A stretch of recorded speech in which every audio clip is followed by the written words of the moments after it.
دل صاف ہے، دل میں غرور، تکبر، انا نہیں ہے، حسد نہیں ہے، بغض نہیں ہے، کینہ نہیں ہے، اپنے بھائی کے بارے میں اس کا دل صاف ہے اور مجھ سے ڈرنے والا ہے، انما یتقبل اللہ من المتقین۔ 3 دن نبی اکرم صلی اللہ علیہ وسلم نے مسجد نبوی میں بیٹھ کر کے جنت کی بشارتیں دی ایک صحابی کو۔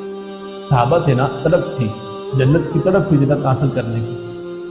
اس صحابی کے گھر میں مہمان بن کے چلے گئے، کہتا ہے دیکھتا ہوں یہ کون سا ایسا عمل کرتا ہے جس کی عمل کی وجہ سے نبی پاک صلی اللہ علیہ وسلم نے اس کو 3 دن مسلسل لگاتار جنت کی بشارتیں خوشخبری سنا دی۔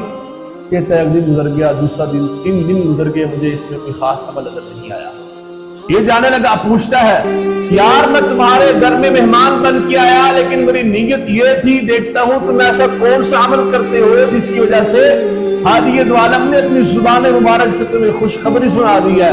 یہ کہتا ہے یار میں تمہاری طرح ہی نماز پڑھتا ہوں، نفل ادا کرتا ہوں، سنت ادا کرتا ہوں، تمہاری طرح ہی خیرات دیتا ہوں، لیکن ہاں ایک عمل ہے تم سے الگ۔ وہ کون سا؟ کہتا ہے رات کو جب بستر پہ لیٹ جاتا ہوں، اللہ کے سامنے پیش ہو کر کہتا ہوں اللہ آج سارا دن میں اگر کسی نے مجھے تکلیف پہنچائی ہو، کسی نے مجھے درد دیا ہو، کسی نے پریشانی دی ہو، کسی نے گالی نکالی ہو، اللہ میں نے سب کو معاف کیا، تو مجھے معاف کر۔ اللہ میں نے سب کو معاف کر دیا۔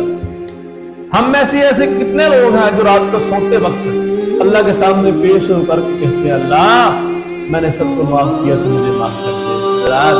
رمضان کی آمد آمد ہے، ہم نے روزے بھی رکھنے ہیں، قیام بھی کرنا ہے، تلاوت بھی کرنی ہے۔ اگر سارے اعمال قبول کروانا چاہتے ہیں اپنے دل کو صاف کریں، یہ نفرتیں ختم کریں، مسئلوں کی بحث ختم کریں، آپس میں محبت پیدا کریں، بھائی چارہ پیدا کریں، مل کر رہیں، ایک دوسرے کی مساجد میں جائیں، ہاں نمازیں ادا کریں، افطاری کا اہتمام کریں، دل کو صاف کر لیجیے۔ اگر ہمارا دل صاف ہے، ہماری ساری باتیں، سارے اعمال